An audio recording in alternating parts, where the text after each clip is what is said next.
Question number 15 battery charger converts battery charger परिवर्तित करता है electrical energy into chemical energy. वैद्युत ऊर्जा को रासायनिक ऊर्जा में परिवर्तित करता है। हम जानते हैं बैटरी क्या करती है। बैटरी जब डिस्चार्ज होती है, उपयोग में लाई जाती है, तब ये क्या करती है, रासायनिक ऊर्जा को इलेक्ट्रिकल ऊर्जा में बदलती है, रासायनिक ऊर्जा को वैद्युत ऊर्जा में बदलती है। और जब डिस्चार्ज ये हो जाती है, फिर से चार्ज किया जाता है, तब ये क्या करती है, इलेक्ट्रिकल एनर्जी को केमिकल एनर्जी में बदल देती है। बस 16वां देखिए, the electric bill is proportional to electric bill. Electric का खर्चा वैद्युत व्यय, इलेक्ट्रिक बिल वैद्युत व्यय समानुपाती होता है इलेक्ट्रिकल एनर्जी के, वैद्युत ऊर्जा के समानुपाती होता है। जितनी ज्यादा वैद्युत ऊर्जा खर्च होगी, उतने ज्यादा आपको मूल्य चुकाना पड़ेगा। बस यही हो गया। If 5 bulbs of 40 watt are used 5 hours daily, यदि 5 बल्ब जिनके पावर 40 वाट हैं, प्रतिदिन 5 घंटे उपयोग किया जाता है, what will be the expenditure of 30 days. 30 दिनों का क्या खर्च होगा, क्या व्यय होगा, कितना रुपया खर्च होगा। At the rate of 1 rupee per unit, 1 रुपए प्रति यूनिट की दर से, 1 रुपए प्रति यूनिट की दर से 30 दिन का बिजली का खर्च कितना होगा। देखिए, हम जानते हैं बिजली का खर्च, पहले हम लोग वे क्या निकाले हम कि कितनी ऊर्जा खर्च होती है, एक्सपेंडेड एनर्जी या work done. Expanded energy expanded if the power is measured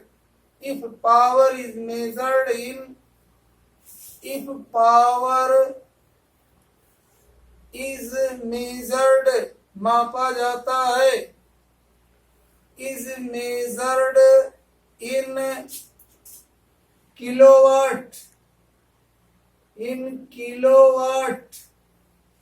and time is measured in hours, time in hours, और समय को घंटे में नापा जाता हो। यदि शक्ति को, पावर को किलोवाट में, वाट के बजाय किलोवाट में नापा जाता हो, और समय को सेकंड के बजाय घंटे में, आवर में नापा जाता हो, then the energy expended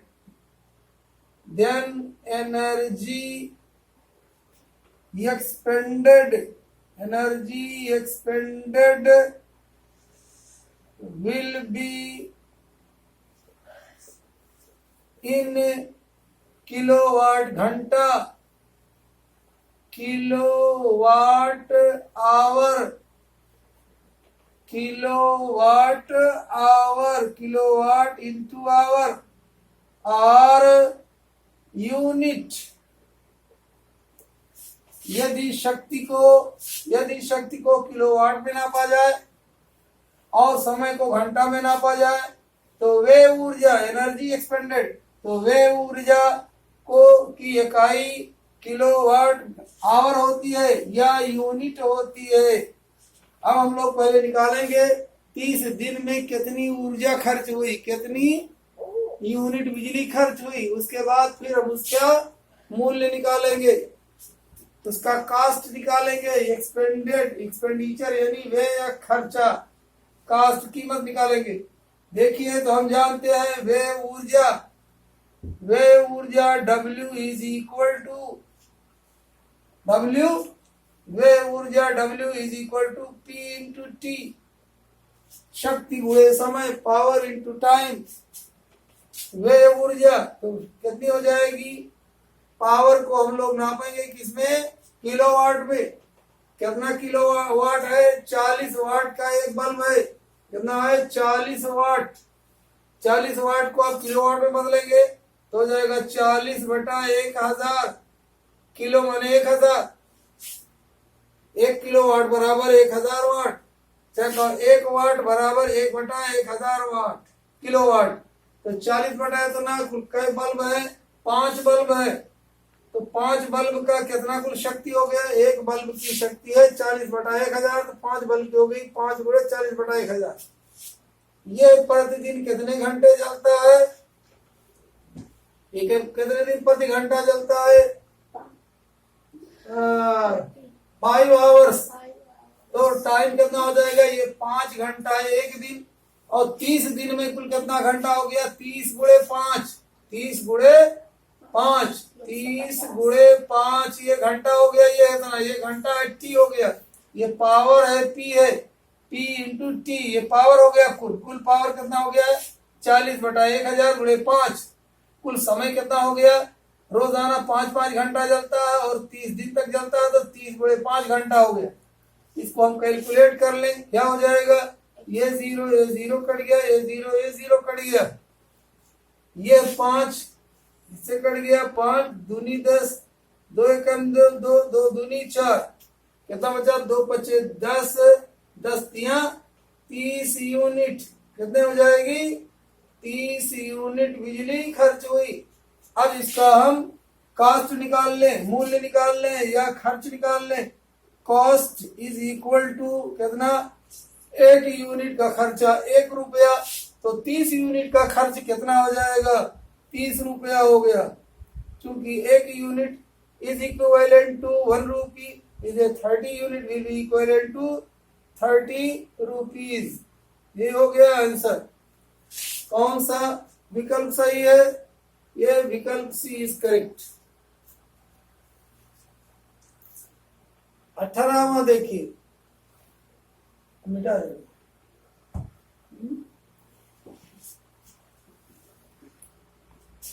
question number 18, the resistance of a wire is R of. कोई एक तार है, ध्यान से देखिएगा इस क्वेश्चन को। ये एक तार है, ये तार है, एक वायर है, कोई बेलनाकार तार होता है, बेलन के आकार का, सिलिंड्रिकल है। वायर कैसा होता है? सिलिंड्रिकल।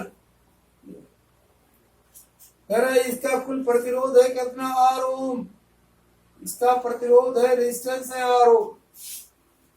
कह रहा है इसको खींच करके बढ़ा दिया है। The resistance of a wire of R ohm it has been cut. इसको काट दिया जाता है, खींचने वाला ये है। इसको क्या किया जाता है? एक वायर है, यह एक वायर जिसका प्रतिरोध कुल कितना है? आर ओम है। इसको क्या कर दिया जाता है? R ohm it has been cut into 4 equal parts. इसको 4 बराबर भागों में काट दिया गया। ये 2 भाग हो गया, फिर इसको काट दिया गया, ये 4 भाग हो गया। 4 इक्वल पार्ट्स में काट दिया गया। These 4 resistances are connect। अब देखो ये पूरा कुल कितना है? आर ओम है। 4 भाग में बांट दिया गया, तो एक एक पार्ट का कितना हो जाएगा? ये हो जाएगा R/4 ओम, R/4 ओम, R/4 ओम, R/4 ओम। प्रत्येक के रेजिस्टेंस R/4 ओम हो गए। अब आगे कह रहा है कि अब इन तारों को समांतर श्रेणी में जोड़ा जाता है, इन पैरेलल में। कैसे जोड़ा जाता है? देखिए, ये तो एक सेल हो गई, ध्यान से देखिए, प्लस है माइनस है, ये सेल हो गई। 4 वायर हैं, कैसे जोड़ा जाता है? देखो, 1 2 3 4, ये है, इसका प्रतिरोध है R/4, ये भी है R/4, ये भी है R/4। इन सबको इस तरह जोड़ दिया जाता है।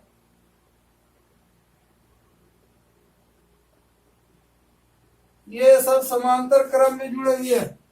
कैसे समांतर क्रम में? समांतर क्रम में जुड़े प्रतिरोधों के वोल्टेज डिफरेंस तो समान होते हैं, लेकिन उनमें धाराएं भिन्न भिन्न होती हैं।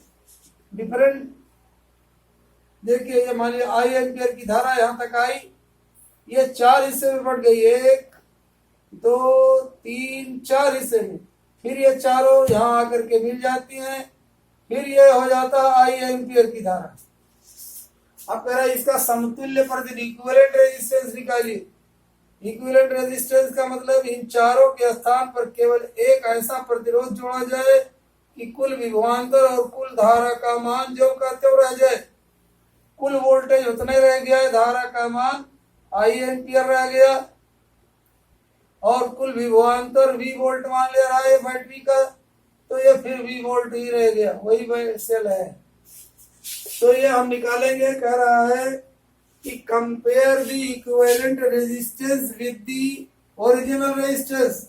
तो कह रहा है ये जो आपका इक्विवेलेंट रेजिस्टेंस आएगा, समतुल्य प्रतिरोध, इसका समतुल्य प्रतिरोध, इसके जगह पर एक प्रतिरोध लगाया गया, तो यह समतुल्य प्रतिरोध इस ओरिजिनल प्रतिरोध का, ये जो ओरिजिनल प्रतिरोध एक था R ओम, ये पूरे का, इसका कितना गुना हो जाएगा, उसमें कंपेयर कीजिए, तुलना कीजिए। तो पहले इनका क्या निकाल लें, इक्विवेलेंट रेजिस्टेंस निकाल लें। अब इक्विवेलेंट रेजिस्टेंस के लिए देखिए दो तरह से आप निकालेंगे। एक तो ये निकाल लिया कि मान लीजिए इसका इक्विवेलेंट रेजिस्टेंस R डैश हो गया, तो हम कहेंगे 1/R dash formula is equal to 1/R1 plus 1/R2 plus 1/R3 plus 1/R4। यह है R1, यह है R2, यह है R3, R4। R1 माने resistance number 1, resistance number 2, resistance number 3, resistance number 4, चारों को जोड़ा गया, तो ये कितना हो जाएगा, आप देखिए कितना हो जाएगा, ये R1, R2, R3, R4 सबका आप क्या निकालेंगे, क्या निकालेंगे आप, इनका एलसीएम लेंगे, या पहले इनको लिख लीजिए कितना हो जाएगा, 1/R1। ये R बराबर देखो, ये R1 बराबर है, ये R1 बराबर R/4, R2 बराबर 1/4, R3 बराबर R/4, R4 बराबर R/4। तो R1 की जब लिखोगे R/4, तो 1/R/4 plus 1/R/4 plus 1/R/4 plus 1/R/4। देखिए इधर पहले, अब इनको आप देखो, बटा का जब बटा होता है सबसे नीचे वाली गिनती ऊपर चली जाती है, हो जाएगा 4/R plus 4/R plus 4/R plus 4/R। ध्यान से देखो, ये हो जाएगा इज इक्वल टू, एलसीएम सबका लेंगे, R का एलसीएम R ही हो गया। अब सबके डिनोमिनेटर सेम है, इन सब के डिनोमिनेटर, इन सभी भिन्नों के डिनोमिनेटर सेम है, तो एलसीएम R हो गया, लघुत्तम R हो गया। ऊपर गिनती ज्यों के उत्ते हो रहेगी, 4 4 8 4 12 4 16 16/R, ये 1/R डैश बराबर हो जाएगा 1/R dash is equal to 16/R। इसलिए R डैश बराबर, किसी समीकरण के दोनों पक्षों को हम व्युत्क्रम कर दें, उलट दें, तो मान में कोई अंतर नहीं पड़ता, तो ये 1/R डैश को R डैश बटा 1 कर दिया, ये हो जाएगा R/16। ये हो जाएगा समतुल्य प्रतिरोध R/16। अब आप इसको कंपेयर कीजिए, क्या कहेंगे, ये समतुल्य प्रतिरोध R डैश है, देन R डैश बटे R, कह रहा इसका मान बताओ, तो R डैश बराबर है कितना, R/16 बटे कैपिटल R है R/1। समझो, ये हम जानते हैं जब एक भिन्न का बटा दूसरी भिन्न लिखा हो तो ऊपर वाली भिन्न को ज्यों का त्यों रखा जाता है, और नीचे वाली इस भिन्न को उलटकर गुणा कर दिया जाता है। R/1 है तो 1/R।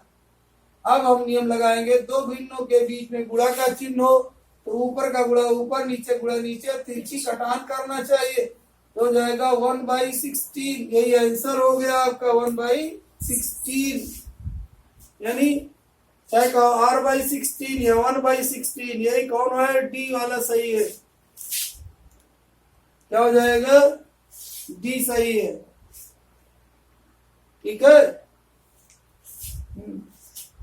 अब आइए देखिए दूसरी तरकीब क्या है, उसको भी जान लीजिए।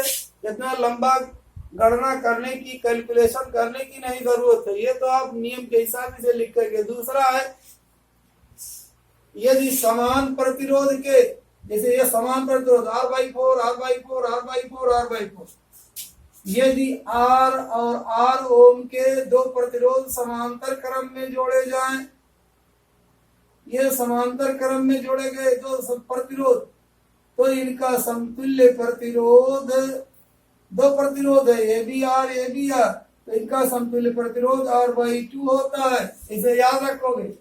अगर तीन प्रतिरोध जोड़े जाएं समांतर क्रम में, समान हो तीनों, तीन प्रतिरोध, तो इनका समतुल्य प्रतिरोध इनका कितना होता है, R/3 होता है।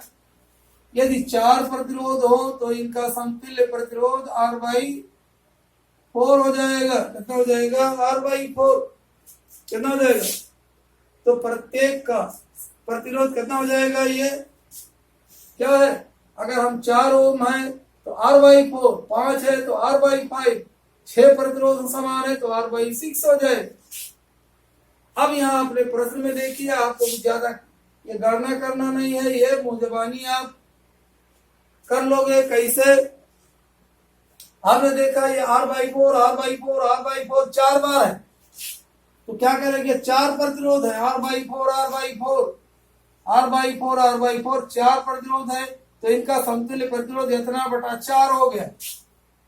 R/4 का बटा 4 माने 4/1। इसको हल करोगे, कैसे लिखोगे, R/4 ऊपर वाली भिन्न को ज्यों का त्यों रखो, नीचे वाली को उलट के उड़ा कर दो, 1/4 बराबर हो जाएगा R/16। ये सब इतना लंबा लगाने की नहीं जरूरत है। फिर से एक बार सुन लीजिए। अगर समान प्रतिरोध के R ओम के दो प्रतिरोध हो तो इनका समतुल्य प्रतिरोध R/2 होता है। यदि तीन प्रतिरोध R ओम के हो तो इनका समतुल्य प्रतिरोध R/3 होता है। अगर चार प्रतिरोध समांतर क्रम में जोड़े जाए तो इनका समतुल्य प्रतिरोध R/4 होता है। तो आपके पास यह था कि 4 प्रतिरोध हुए, 1 2 3 4, 1 2 3 4, सबके प्रतिरोध समान है, R/4 तो इनका समतुल्य प्रतिरोध इतना बटा 4, R/4 तो हो गया R/16, यही हो गया R/16।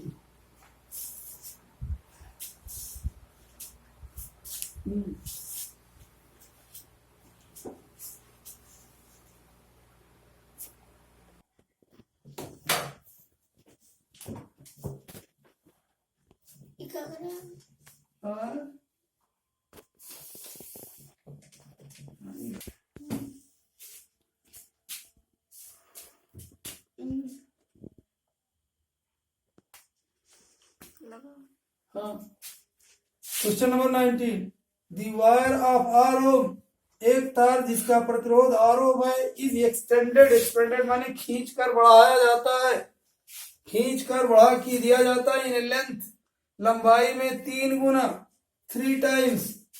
मान लीजिए ये कोई एक तार है, ये तार है जिसकी लंबाई L है और इसका अनुप्रस्थ परिच्छेद area of cross section A है। ये एरिया ऑफ क्रॉस सेक्शन हो गया A।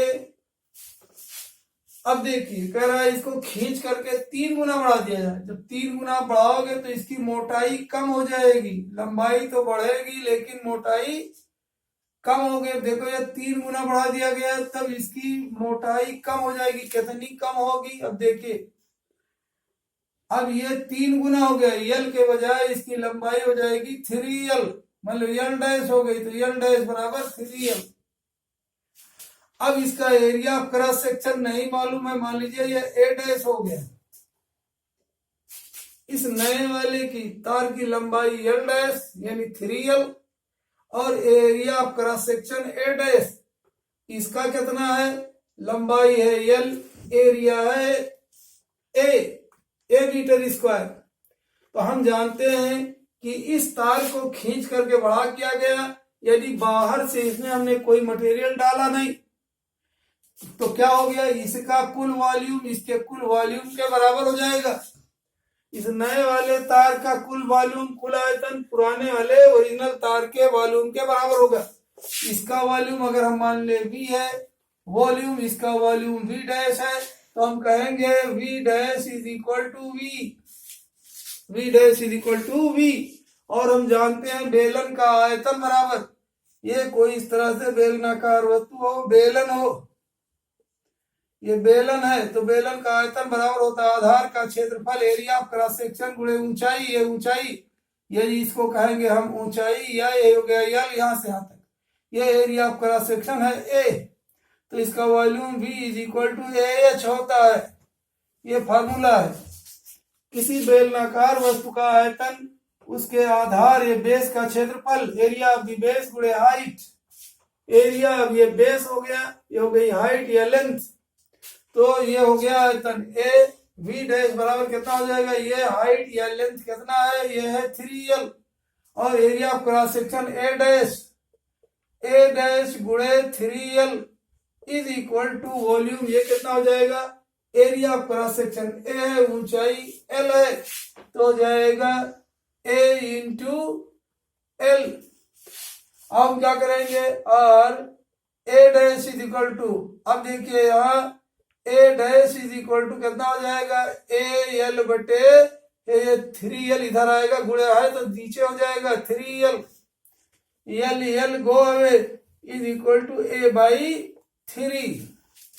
तो आपने देखा कि ये जो नया तार था इसका area of cross section A by 3 हो जाएगा, पहले वाले का बटा 3 हो गया, यानी A डैश ये बराबर हो जाएगा A बटा 3, ये हो जाएगा। अब कह रहा है क्या, डिवाइड ऑफ आर, तो ध्यान में रखिए डिवाइड ऑफ आर ओम, इसका कुल प्रतिरोध है R ओम। अब इसको एक्सटेंड किया गया, बढ़ाया गया 3 टाइम्स, ये हो गया। अब इसका प्रतिरोध मान लीजिए R डैश हो गया, तो कह रहा है ये R डैश कितना हो जाएगा, कंपेयर तुलना कीजिए, इसको कह रहा तुलना कीजिए, यानी R डैश बटे R का मान बताइए, यही पूछ रहा तुलना कीजिए। कैसे हम क्या कंपेयर करेंगे, पहले R डैश का मान निकाल ले, ठीक है, ये R तो मालूम है, इसका हम लोग निकाल ले। R डैश बराबर कितना हो जाएगा, देखिए ये क्या कह रहा है R डैश। अब आइए आप देखिए, चूंकि ये और ये दोनों तार एक ही पदार्थ के बने हैं, ये मान लिया तांबा तो ये तांबा, ये एल्यूमिनियम ये एल्यूमिनियम, उसी को खींच के बड़ा कर दिया, तो इनके स्पेसिफिक रेजिस्टेंस जो हम पढ़ चुके हैं, जिसको रो कहते हैं, ये रो इसका भी होगा, रो इसका भी होगा, स्पेसिफिक रेजिस्टेंस दोनों का बराबर होगा। जैसे हम जानते हैं पानी का आयतन एक होता है, चाहे 1 लीटर पानी हो, चाहे 1000 1 लाख लीटर हो। हम जानते हैं लोहे का घनत्व तो